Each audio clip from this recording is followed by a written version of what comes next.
new psychological study from the National Institute of Mental Health. Just this morning, along with his longtime psychiatrist. The circle of depression is growing wider, broader. 15% of women suffer from this disorder. Affecting over 20 million Americans. Changes that have occurred in the brain. Abnormalities in the neurotransmitters. Is that a chemical imbalance? She's got a problem. They've got a drug. 6 million American kids take prescribed medication. Psychiatric care. But what if the criminal is mentally ill? The punishment, a form of aversion therapy. Chanting appears on the show, but I want to... Seasonal affective disorder. Oppositional defiant disorder. Schools criticized for over-prescription.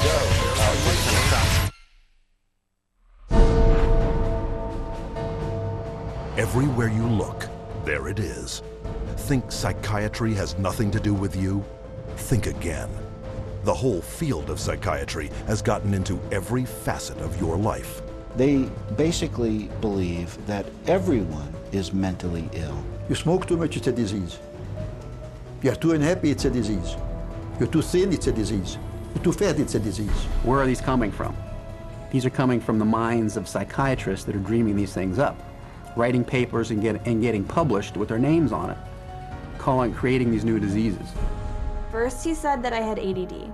Then he said that I was depressed. Then he said I might be bipolar, but I don't have ADD anymore. And he said, you know, I've been noticing you, and I wonder if you have it too. What they decided is that both my husband and my son had a chemical imbalance that needed to be corrected with a chemical balancer.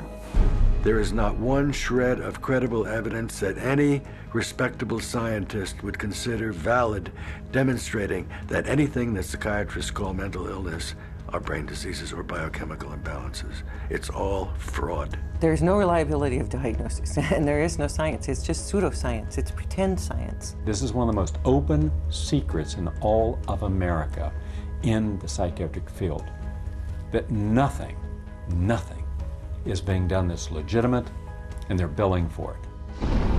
Psychiatrists claim that over 1 billion of the world's population is mentally ill. In the past 30 years, they have prescribed psychiatric medications to 543 million people. And right now, they drug 17 million school children with stimulants and antidepressants. When recently asked about the scientific basis of their profession, those psychiatrists willing to be interviewed offered nothing but excuses.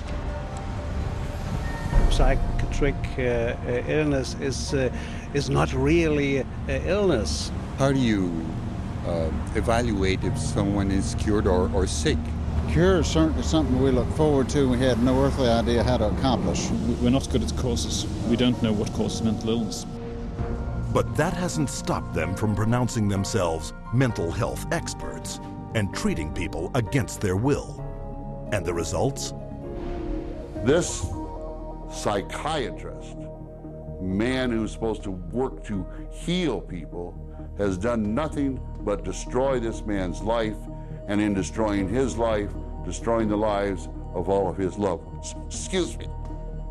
They've damaged and ruined my son, and they've trapped him in a system. The way that they treated him and made him feel like he was worthless. Bryant was being kept dumb and high on Ritalin so that they could make $2,500 per month. He gave me Valium, and I got addicted to it. It wiped out my life. My life has been ruined. My joy has been stolen. She was laying there. She took two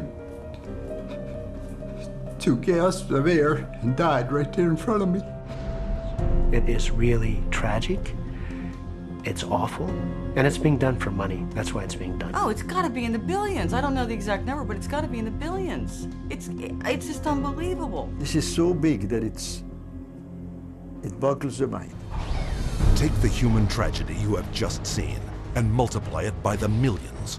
In the past 4 decades, nearly twice as many Americans have died in government psychiatric hospitals than in all U.S. wars since 1776. Insurance companies pay out $69 billion every year for psychiatric services, doubling the cost of medical insurance premiums. And while raking in over $2 trillion annually, psychiatrists cannot point to a single cure. Hard to believe? That's exactly what they count on. And as we will show you, it's how they have been getting away with it from the very beginning.